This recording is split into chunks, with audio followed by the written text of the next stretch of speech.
Let your curiosity rise. Matrix webcast,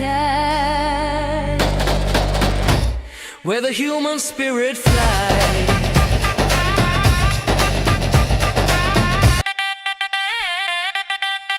Matrix webcast.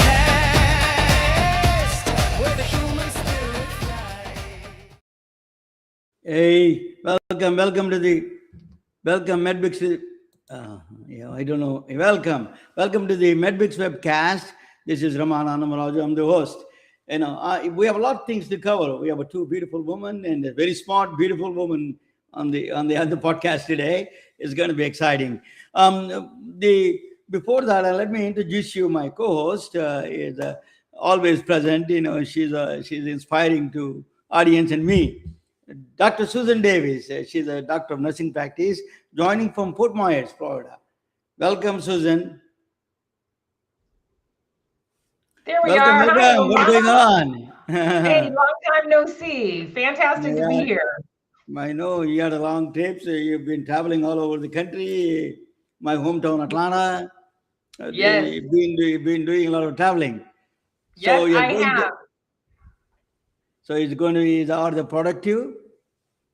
Oh, yeah. Very productive. Very productive. Awesome. Amazing trip. Loved your hometown, Atlanta. Had lots of great adventures.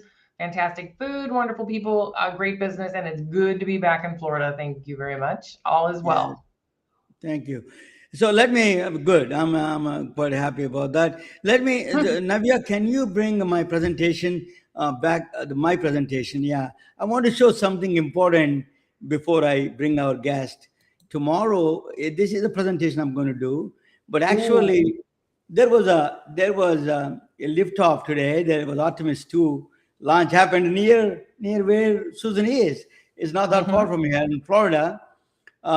Jeremy Hansen of Canada, actually, Christian Coach and Victor Glover and Reed Wiseman, they're all going to they're lifting. They're not landing on the moon. They're not walking on the moon.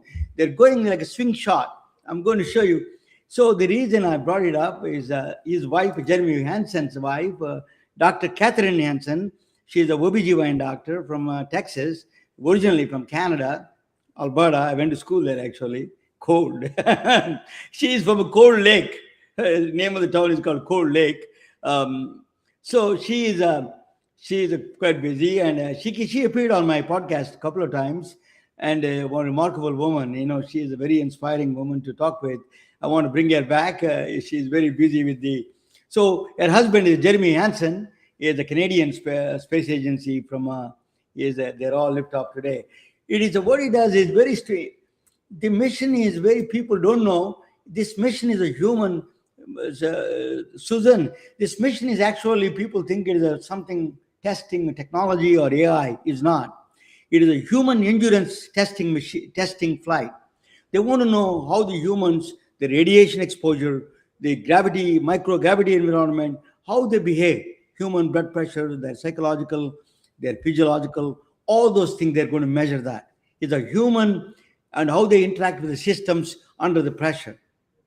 That is the goal of this mission. Is a human, actually more of a medicine rather than is a technology trip.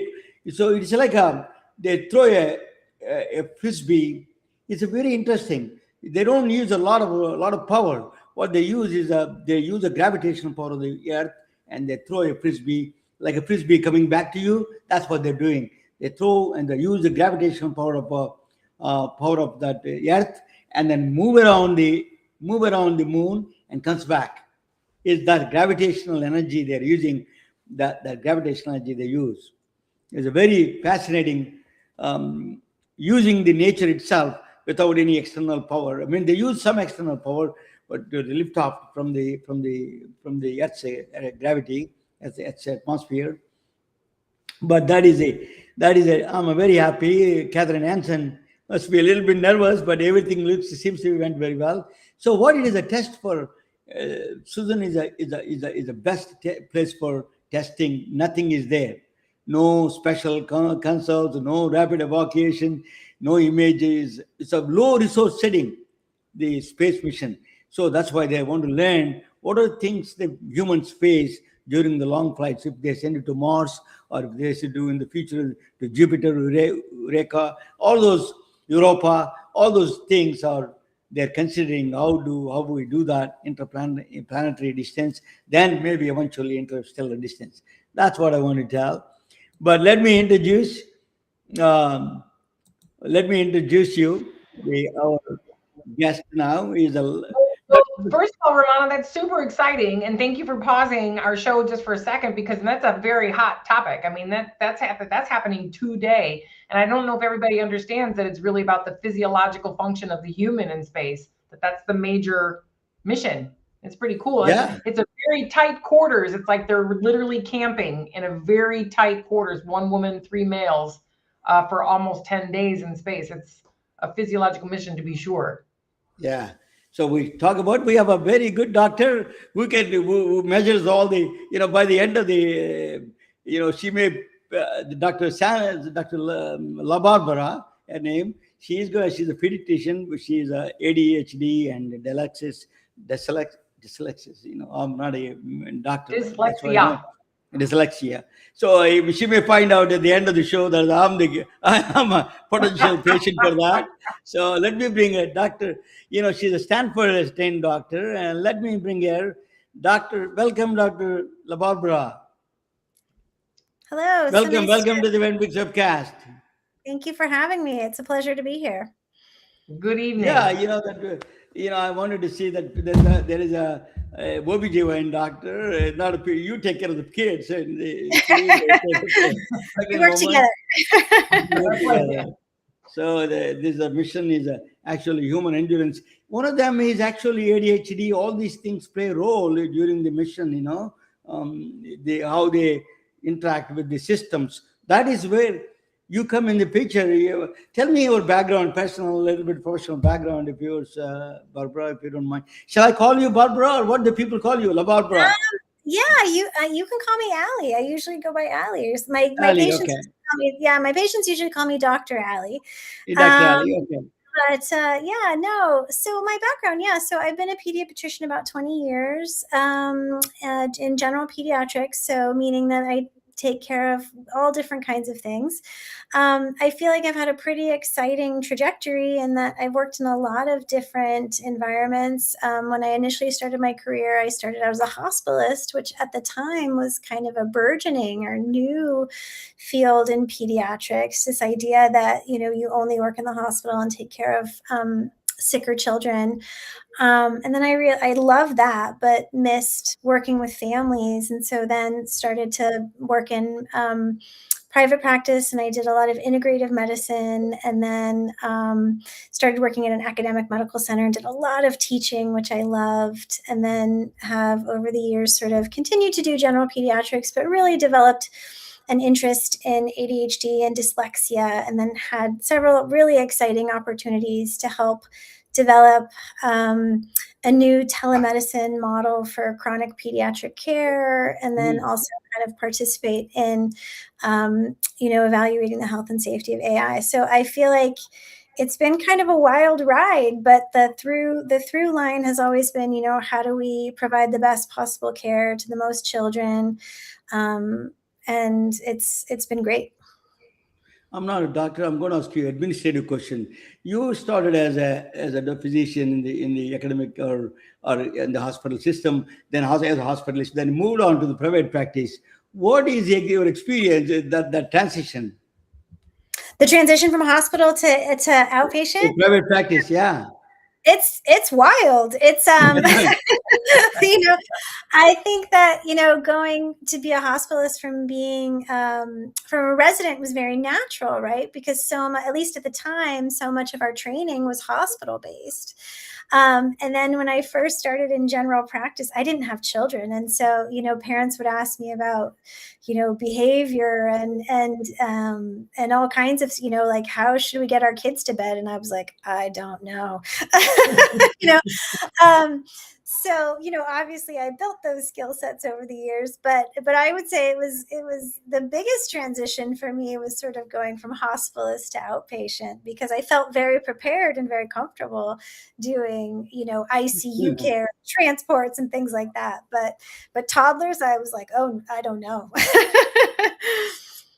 You I know, find my, your trip. Oh, I'll I'm give it sorry, to you, Ramon. Susan, 1 second. There's a question, then I'll hand over to Susan. Let me ask you.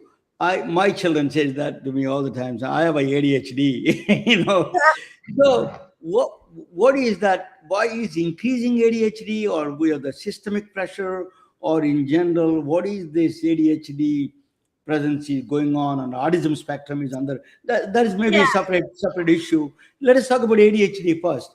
What is the reason that is increasing, or it is we are finding more, or Yeah. is it genetic or psychological? What is that? I think that's a great question, and it's one that comes up a lot, right? Because we always want to make sure that our diagnosis rates are matching our incidence rates, right? That we're not overdiagnosing or underdiagnosing. And I think a couple of things. I mean, ADHD has been in the medical literature for as far back as 240 years, so it's not new. I think that, the incidence rate is generally quoted as anywhere from 4 to 7%. I think that traditionally what we're seeing now is a bit of a course correction where we're just kind of paying attention more and picking it up more. So I don't think that we're at a point where we're overdiagnosing. I do think it's important to talk about, focus and attention and executive function exists along a bell curve, right? So you'll always have people at the height of the bell curve who are very high functioning, people who are more average, and then people who are lower functioning. And I think the sort of my job is to kind of look and parse out among those people at the other end of the bell curve, the lower end of the bell curve, like what percentage of those people really have a disorder or a dysfunction or a major impact on functioning. And one thing I want to say is, I think current life isn't great for anyone's executive functioning, right? Like, I think that's why. So, you hear all the time, well, I think everyone has a little ADHD. And I think really what that is I think we all have some degree of executive function that's exacerbated by technology and our diet and poor sleep and things like that. So that's a long-winded way of saying that ADHD has always been there. I don't think we're overdiagnosing, but I think what we're all kind of feeling is this general sense of executive dysfunction. Well, what I That was is going to say, I'm sorry, Romana. What I was going to say is your course that you described, your trajectory from hospitalist to outpatient, which by the way is extremely, for those in the audience, when you work acute care and you're in the walls of a hospital, people are there for acute reasons. When Yeah. you go to the outpatient area, you're dealing with more Monday through Friday type stuff. But are you really? I mean, people stay at home a lot longer thinking I've got that appointment in 10 days, so I'm going to go see my care provider in the outpatient type of a scenario when they probably maybe should be in acute care. But what you've just described, Dr. Ally, is home to hospital. So we talk a lot about what's happening in the hospital, but if you go outpatient and then home, this is what you were just referring to when it comes to any disease state, for especially pediatrics and or the entire family unit. And that is kind of the functional medicine portion of the reality of life and where we are way before we get to the hospital. So I guess my question is how much do you feel now, in the perspective of how you've grown through your practice all these years to now today, how much functional medicine is important, not important, but it's coming into your particular practice, pre-clinic, before clinical practice? Yeah, I think that's an outstanding question. And I think that really cuts to the heart of what so many of us pediatric, if I can speak for all of us, right? I think that's really what we're struggling with, right? Which is, when I first started my career a long time ago, so long ago, so much of what we did was sort of health, great well checks and urgent care, right? And over the course of my career alone, so much of what we do now is behavioral health and mental health. And so absolutely. I mean, I think, the rates of depression, anxiety, chronic care like obesity, so many more kids are coming forward with attentional issues because they're just not able to function anymore. So I would say a massive shift in my practice is, I think, a direct result of kind of home-based or other sort of functioning. I think that's what you're asking. That's what I I mean, feel. how can Yeah, you take care of people in the hospital if we don't consider what's happening at home? And then how do you bridge that? And someone who's been from hospital all the way back to home now, pretty much, yeah, because yeah, you're telehealth extraordinaire when it comes to pediatrics, which maybe that will segue right into that question. How does yeah, that come into today? Your work in telehealth yeah. with mental health and care at home. Yeah, I mean, for me, it's been really exciting. I never ever thought that I would be a telehealth provider. That's, it just wasn't on my bingo card. But, it was just such a natural evolution in terms of, how can we reach more people, and how can I see kids across the state, right? Which is really exciting for me because I can see kids in resource poor areas, or, just areas where, maybe their pediatrician or their providers don't have the time or the capacity to kind of really delve into some of this stuff. So I think telehealth is huge in sort of expanding our outreach and supporting more families. And I'm really, again, was never on my bingo card, but I'm really excited to be able to see it grow and implement it. But just to wrap that thought up, Romana, before you hop in, I just want to, I think what I'm thinking is you must be reaching so many that you wouldn't reach without telehealth. I just know, youth all the way up to adolescents, they're having a handful of my own and working with friends and colleagues that have them, it's difficult to get them help. But so to be able to come to them, I would think would be monumental in making some positive ripples in their lives, because you can come to them through their device. They don't want to go in person these days. Yeah, I mean, yeah, I absolutely. And I think too, having a different model or having a different setup, I get to spend, more time with them. I get to talk about more things, if I need to see them in 2 weeks, then I see them in 2 weeks, so I think not only just the access, but also just a completely different structure, really allows for a different kind of experience. My son, I used to take my son to the hospital. Oh my God, you have to wait 4 hours, 3 hours. You're really taking that into we need that, in the country. That is a telehealth part of it, particularly for kids. They're grown now, but at the time it's a frustrating. I have to come out the middle of the meeting or something, and then it is really. I mean, it's a change. There's a huge change, a required change that is required. Let me ask you another one. Is a big topic. Everybody is talking about it. Is autism. Autism. The autism spectrum. It is prevalent. One of my friend, Dr. Wooly Chetipalli, he is very active with his daughter and everything. He does a lot of things. What do you think of autism? What is the reason is increasing, or what is spectrum? 1 in 10 is going to be having a autism problem, and that's what they're saying. Is that true, or is it a serious problem? What is that a national issue we need to address? Yeah, I mean, I think autism is a huge and very important area in pediatrics. Not only like you were sort of saying, like how it impacts the child, how it impacts the family, how it impacts attainment, future attainment, educational life attainment. So absolutely, I would say it's a massive issue. I think it's a multifactorial issue as well as to sort of why we're seeing it, why it's increasing. I mean, again, we know there's a massive genetic component to it, right? So whether it's genetic mutation or epigenetics or just sort of a shit, one of the things we know too is having children older. I mean, I had my children. I was not a young parent, but having children older can sort of has risks for increased presentation of autism, right? So I think there are a lot of reasons why we may be seeing it more, and I think we're also just picking up on it more. I hear all the time in my interviews with parents, right, where we're assessing children for ADHD, learning differences, autism. and we'll ask any family history, and I cannot tell you how many times I hear the answer, well, no official diagnoses, but we always kind of suspected that I had it or my uncle had it or whatever, right? So I definitely, it's been there, right? Like same thing with ADHD, it's been around. But I think we're just hopefully getting better at identifying it and supporting it.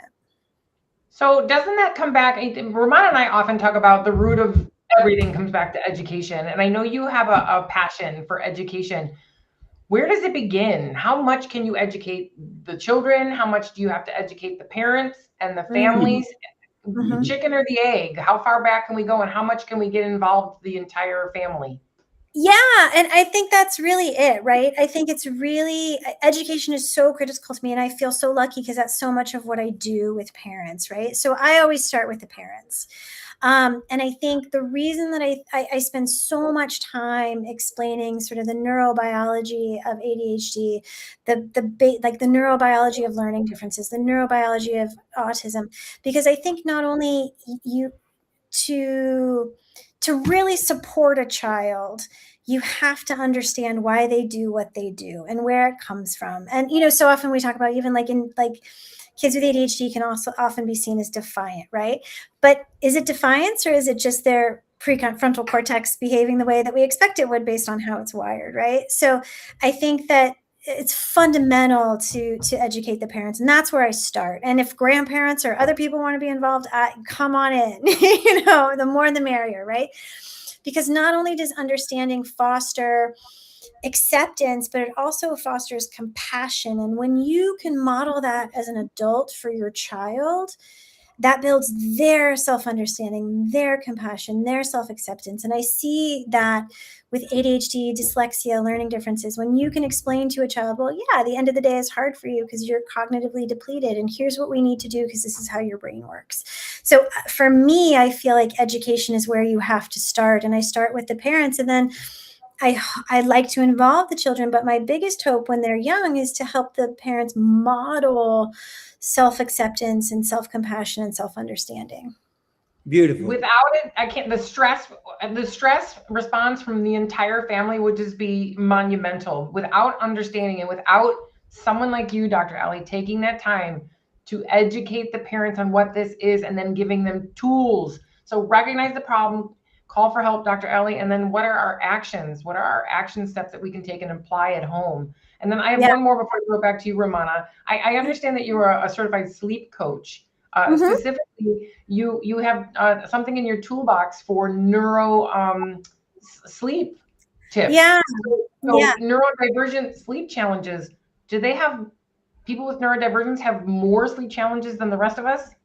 For sure. Yeah. And again, I think it goes back down to that sort of like when you think of it's a brain-based problem, right? So one of the things we know particularly about kids with ADHD is that their circadian rhythms tend to be shifted, right? So when you talk to parents of ADHD kids, they'll be like, they don't go to bed till late and they're early risers, right? And that makes sense, right? Because, in their suprachiasmatic nucleus, the way that they sort of release melatonin and the way that they build up adenosine during the day is different. It's shifted, right? And so, again, with that idea of education, I mean, so many parents of kids with ADHD have been told over the years, well, you just need a good bedtime routine, or, things like that, right? And then they feel awful because they're like, well, I tried that, but it didn't work. And so if you can come to them and say, well, here's the brain-based reason for why your child stays up late. And really, like one of the things I talk a lot with parents about is that it's not just about your bedtime routine. It's not about melatonin. It's about consistency and actual like light. Like when you wake up in the morning, like we want your child to be exposed to natural sunlight or a light lamp of 10,000 lux for 20 to 30 minutes. Like they can do it while they're eating breakfast, just eating your Cheerios or whatever, getting your light therapy. And that can start to reset your circadian rhythm so that you Mhm. release melatonin earlier in the evening, right? And That's for huge.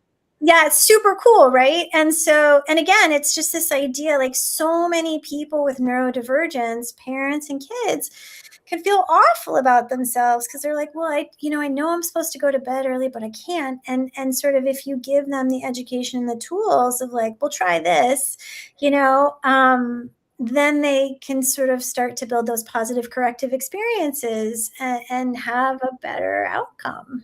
And frankly, if nobody's sleeping, the health of the entire home comes down. For sure. Then everyone's miserable. And then back to our earlier point, no one's prefrontal cortex is working well, and everyone feels like they have ADHD, and then we all just feel awful about ourselves. Right? Sure. This is a beautiful sentence. You said that this is like education of teaching a compassion to the kids. No, I would have more emphasized it if that is the case. Somebody, a pediatrician, would have spoken with me. It's a really, I mean, that's normal, of course. I would teach them, but it's such a powerful way of giving that trait to the children. Is a really powerful. What you're saying is really commendable. What you that bringing to the front lines of the discussion. Thank you. Let me ask you. You are in the Silicon Valley. You and me, we are all in Silicon Valley. Uber drivers onwards, everybody talks about AI, artificial intelligence. So, where did you get this bug for you, the artificial intelligence bug? You there. Yeah, well, it's funny. I like to think I'm always really curious. I try to be curious and open. So I think, AI, I was like, what is this? And if I think back over my own lifetime, right? Like, I'm so old that I remember when I got my first cell phone. I remember when someone told me about the internet, right? So I feel like my whole adult life has been preparing me for this moment, right? Like, what's the latest technology? And so, just learning about it and learning how, people wanted to bring it into healthcare, or how, it's being brought into healthcare and even education now. I think that's a real area where I have a lot of interest, is sort of AI in early childhood education or other forms of education. So yeah, I think I wanted to kind of learn about it. I want to understand it. I think as a pediatrician, our first instinct is always to want to sort of like protect kids and make sure that things are safe for kids and understand how things affect the developing brain. Right.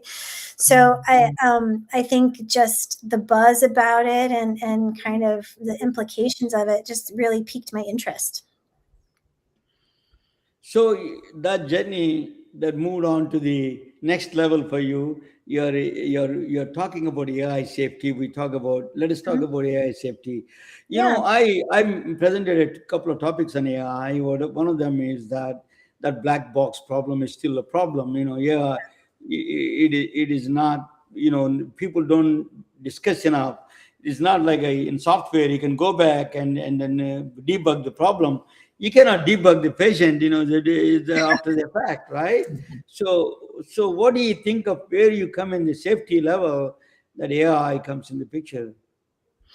Yeah, just in terms of, well, I think again, this idea of education, right? Like, I think so many people, I talk a lot to families about, AI hallucinations, like even in sort of how patients use it, right? Like AI hallucinations and how AI can be non-deterministic. Like, hey, put that same prompt in 3 times and see if you get the same answer, right? I do that with my daughter all the time, Yeah. or like, sycophancy, like, have AI, I have patients do this, right? Like, type in a question and then say that you don't like it and then see what happens and keep doing that, right? And so yeah, I think sort of number one is sort of patient level or user level kind of education and just being aware of what the limitations of it are. And then I think, I was lucky enough to kind of participate in a project where I could actually like help teach or help guide the model or help create sort of an evaluation tool that could be used, furthermore to kind of assess the safety and accuracy of AI. So I think both on the user level and then hopefully, helping to contribute to the creation of tools for broader kind of safety was kind of where I feel like I can contribute. I love that. And I think when you say on a broader scale, a lot of the guests that we have on these days have a global perspective. And so I think it's very important when we're talking about these innovations, especially when it comes to quality and safety. Are we talking about it in, Silicon Valley? Are we talking about it across the United States, or is it a global? We know that this is a human deal. So it has to be, we have to have global sharing of this knowledge. It's moving so quickly. For sure. I feel like what you were just saying, when you said on a broader scale, is it to a global scale? Yeah, for sure. And just even, if you think in terms of sheer numbers, right? Like what we need is data, to help sort of train and sort of ensure the accuracy of answers, right? And so even if you think of pediatrics, like one of the challenges in pediatrics is that we often don't have as much data for a variety of reasons compared to adults. So even if you're thinking about creating sort of systems to ensure safety, you need global data. Like you need a lot of data.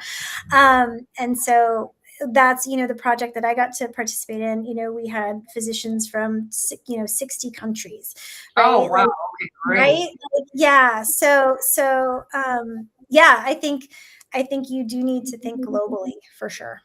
Because if we don't connect those dots, Ramon and I have guests on here who are, let's say, like amazing, brilliant researchers creating resources for our planet that the world needs to know about. But they're in these little labs in India, Mumbai and Dubai. I mean, they're all over the world, but without I would say a way for us to come together as humans, recognizing our AI compatibilities and getting it out of the small areas and bringing them to a focus like we are this evening with some of your work.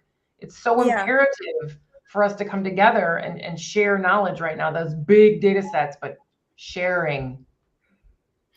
Yeah, and I also.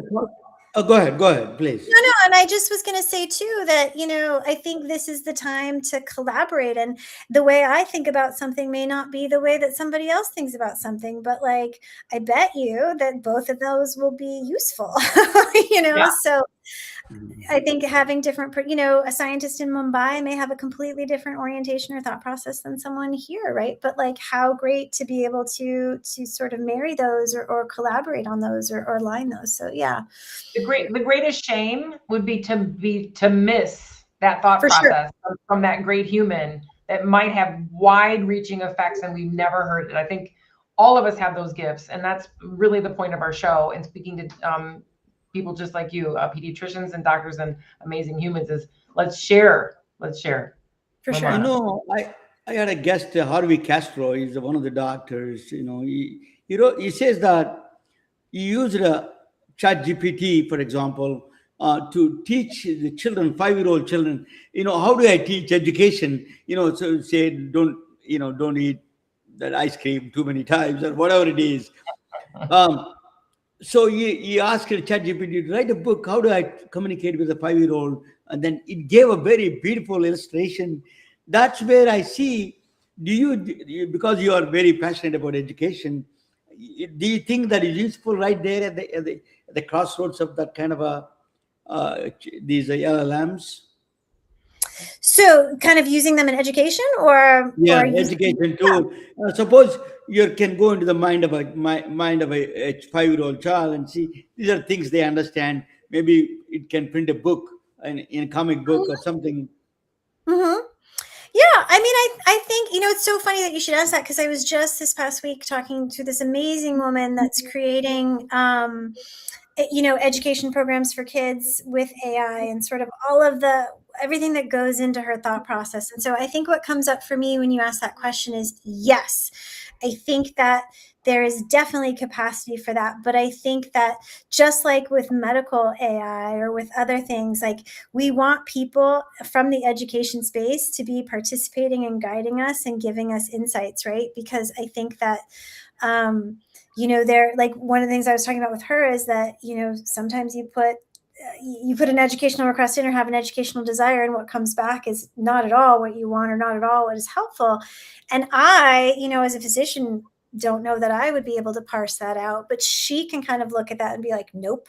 So yeah, I think for any of these fields, right, we want to have kind of experts or leaders in the field. There's definitely that potential there, but I think we want to have this idea of like shepherds for different fields kind of guiding us and helping us to understand what's good and what's not. Yeah. I love that. There's a huge flux of clinicians coming into the innovation space because they're passionate about more than just one-on-one patient care. And so there's ways for us now to share our knowledge with the masses, but quite frequently, we don't have an education in education. Mm-hmm. So I say that oftenly. I teach a lot and I have awesome content, so I think, until I let it pass real educators and or run it through the lens of an educator. So, it's interesting now publishing. It wasn't just long ago. I had in my doctoral work, I wrote every single word, every Yes. single word, and like very long document. And now here we are, a couple years later, and now you just write a little disclosure. Yep, I had a language model help, and you can write this sucker. I'm like, oh my gosh. So Yeah. fascinating times. Yeah.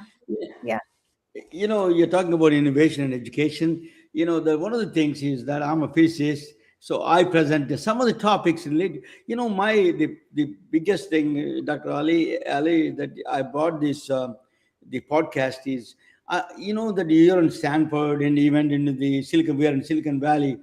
Interdisciplinary field is a very critical to understand AI. That's why I want to bring all the different fields. I'm going to present one of those topics, and when I get back, I will ask you about pediatric obesity a little bit, and then how we are going to use AI should be used in the future, and where is that artificial AGI is going to play a role in is it going to replace the doctors or not? We're going to ask you about that. Navya, can you put that in my presentation, please?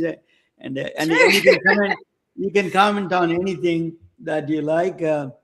Where my presentation is okay. Yeah, that's you can jump in anytime you want to talk about. Yeah, please. This is about, I'm going to talk about a little bit about today, symmetry and beauty. That is a biology, beauty to biology.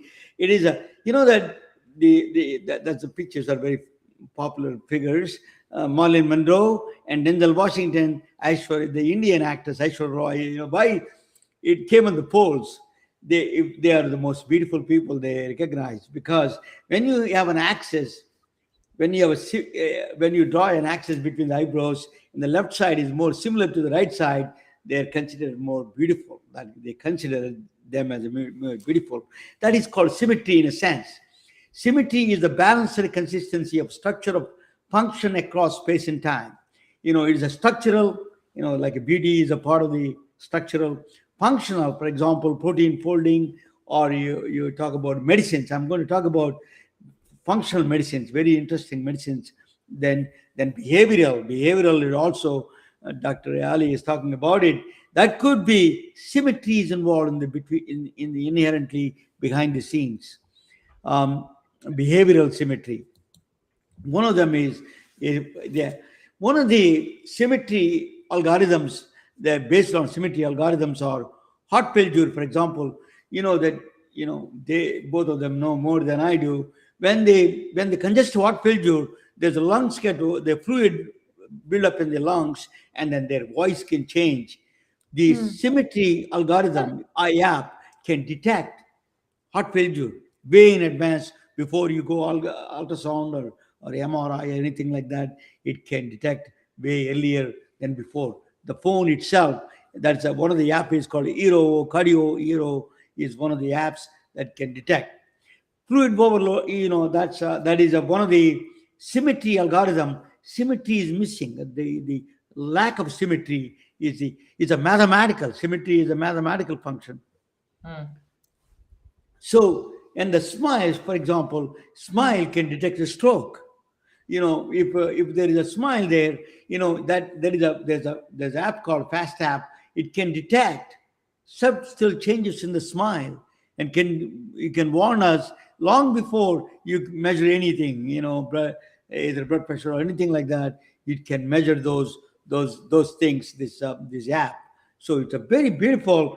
The phone is really interfacing with all these things. You can detect a stroke with the phone app, with the symmetry algorithm. It is a symmetry of the face. It is symmetry of the smile. It can change it detects that subtle differences.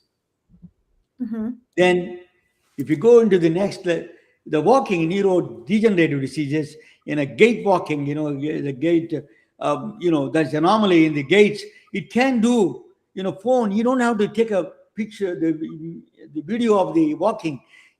Because our phones have an accelerometer and then gyroscope, both of them. It has inside in our phone system. So they can detect any changes in the walking system. Gait analysis, it can do gait analysis and can say it is a Parkinson or Alzheimer's is one of the signature things it can give. That's a symmetry algorithm. These are all came from a symmetry based algorithm. So the OCD, I hope Susan's house is not like that. I will get out fast. No, but my mom's is, I can tell you that. Yeah. So if you have those kind of a refrigerator, those are the behavioral symmetry. It's for the OCD symmetry need. It is actually they want more symmetry. They want more order in the symmetry. So symmetry is not a visual; it is experiential here. That is a so one of the things they are saying that is may not be is a need for symmetry, need for over symmetry.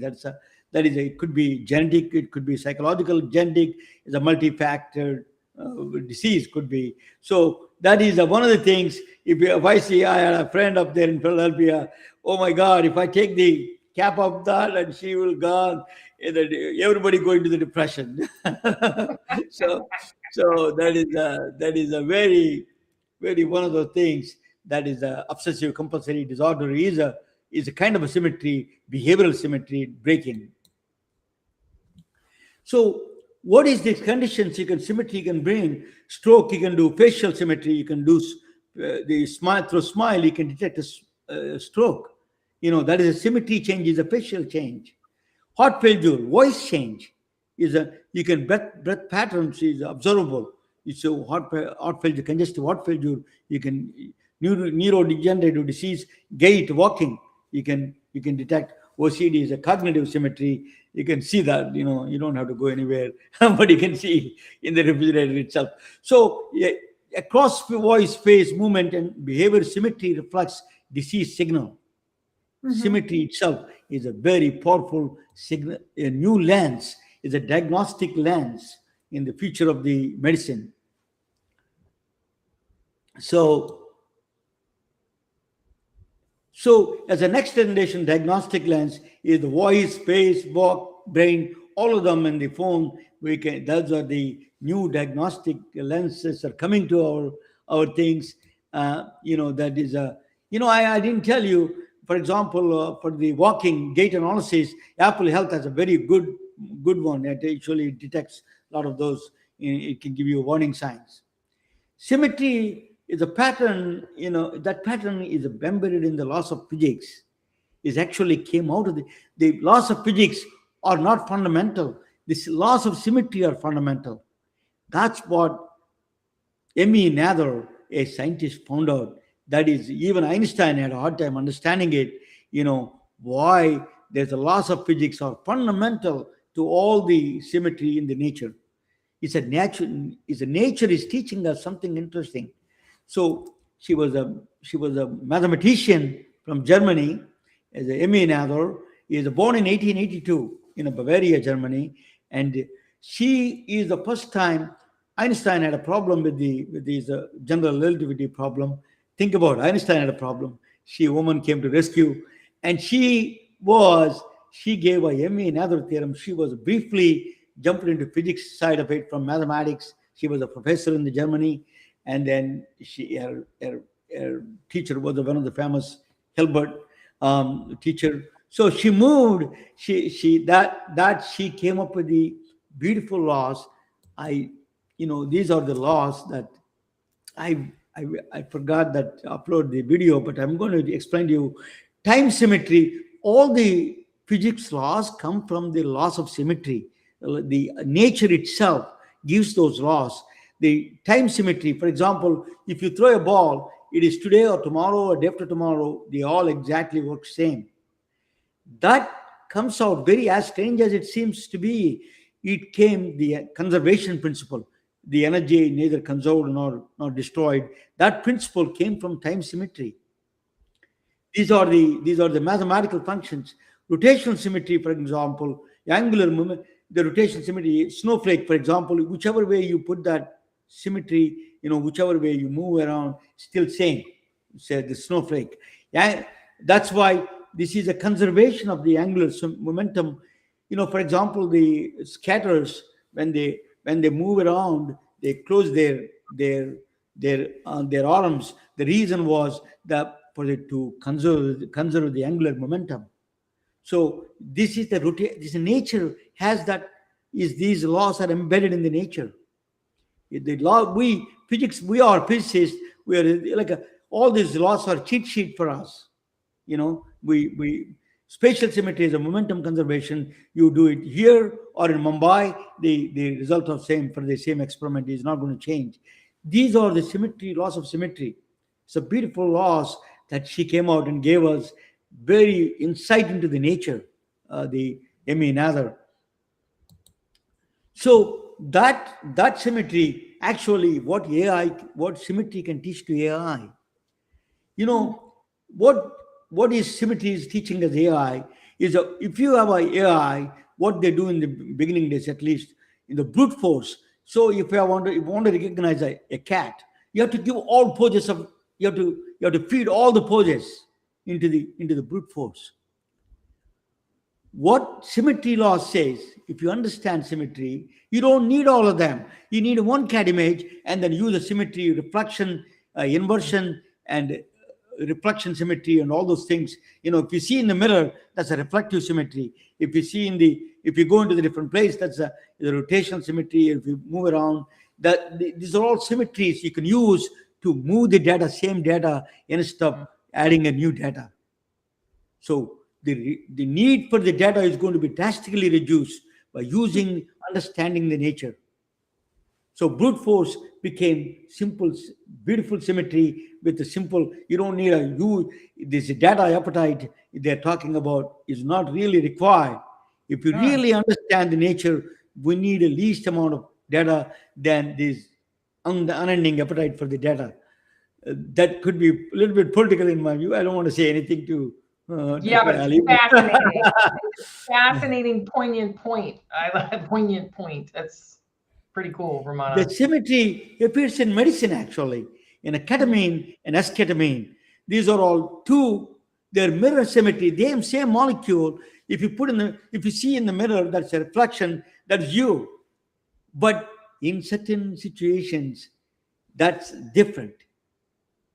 That is an extraordinary situation. If you see in the mirror, is exactly mirror symmetry. That molecule is the other molecule, esketamine, is the mirror symmetry, the reflection of the ketamine molecule. But ketamine molecule they use for anesthesia. Susan and Dr. Ali may know more than I do. They use for anesthesia. Esketamine they use for depression. Those are the two different things. For example, the omeprazole is for the proton inhibitor. They use it, but there is a same medicine reflection. They take a reflected medicine, use become an axiom. So if you understand the symmetry, one medicine we have unlimited potential by using all these symmetry mechanisms to see what are the drugs can do, benefits or harm. Some of them can do harm also. For example, thalidomide or something like that. That same symmetry, that is thalidomide, I think. They used to give it a morning sickness, and then it caused a very deadly effects of birth defects in the 1950s. So those are you got to watch. So symmetry can be very useful in medicine, and it can generate a lot of data for you with the existing medicines itself. So that is a mirror medicines I call. So without she paved the way for this mathematical framework. This woman, extraordinary woman, Emmy Nather, and then eventually she moved to Philadelphia. Last 10 years of her life, I think.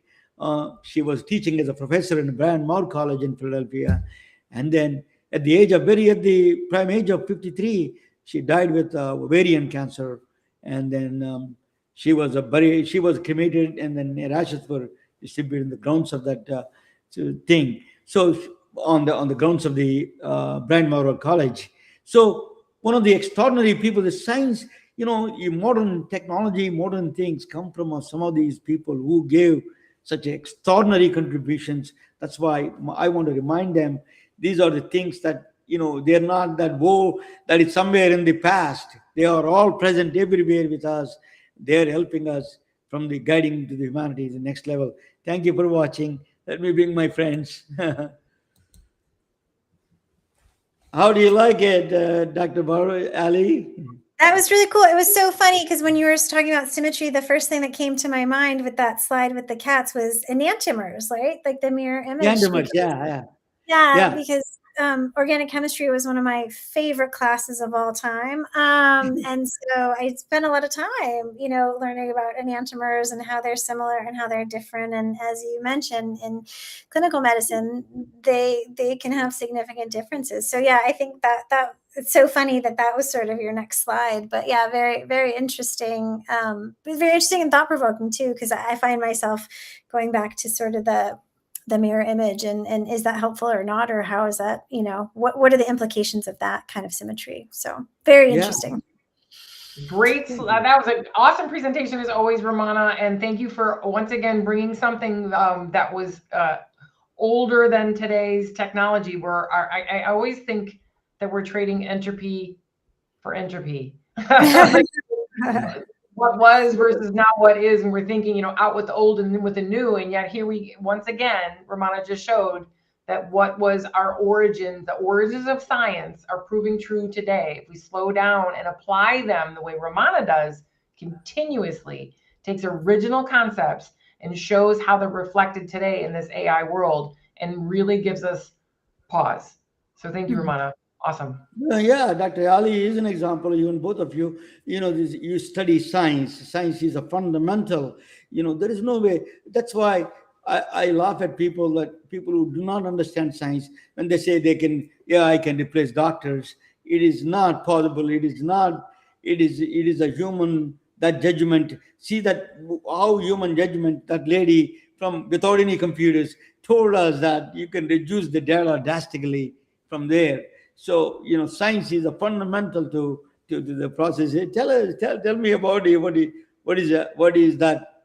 You're saying I'm not good in chemistry, but let me ask you a question. I want to change the topic a little bit.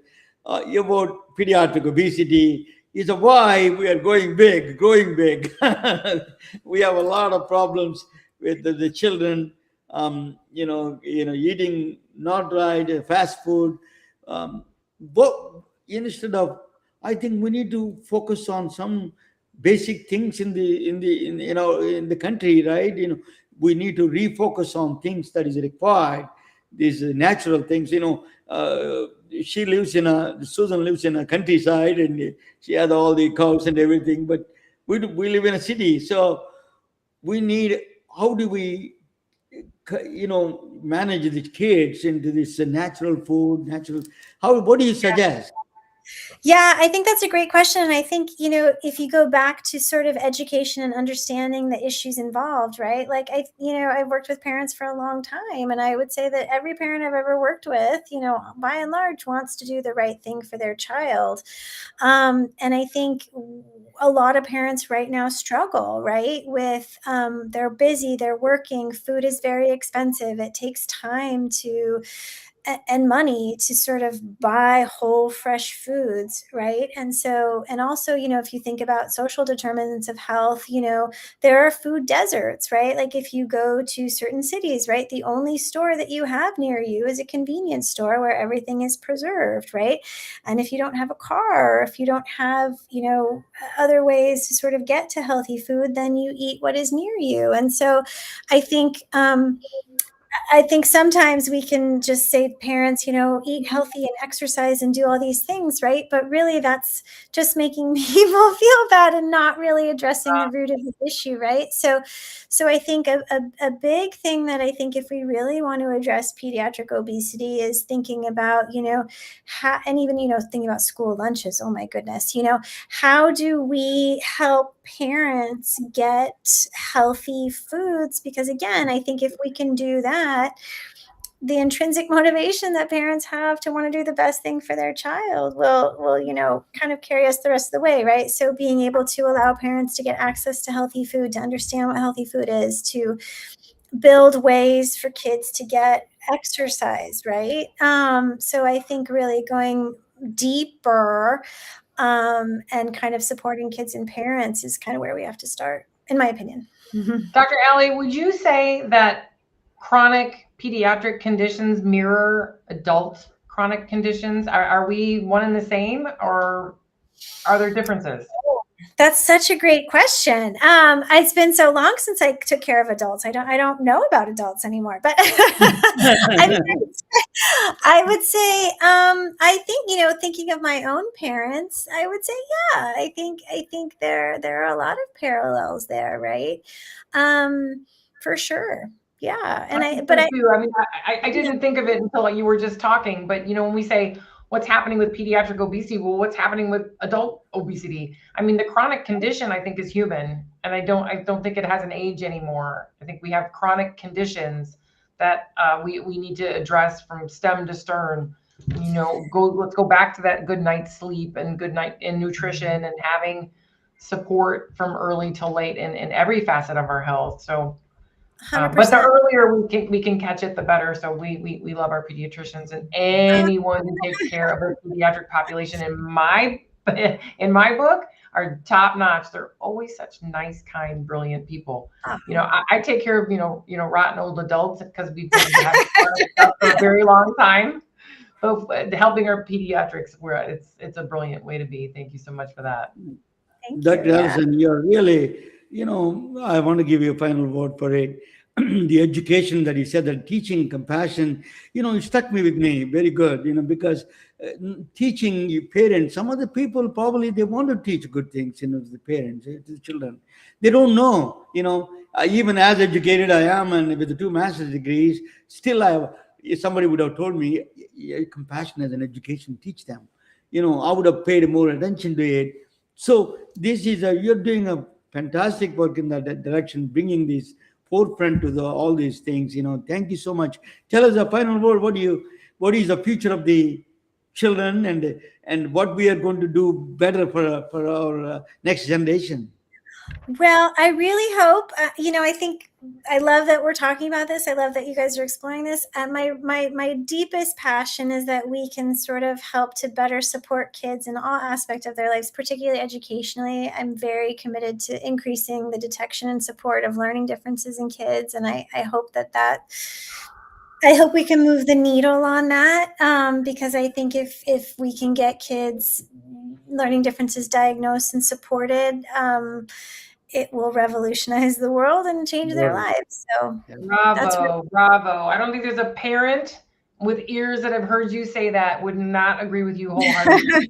You have 1, 2, 3, however many children, and they all learn differently. And then how that is dealt with from the very first days goes through their entire life, their perception of themselves, where they fit in the world, and how they function personally and professionally that stage is set early on. So thank you for that. That is huge. If you need help, I don't know how to help, but I'm there.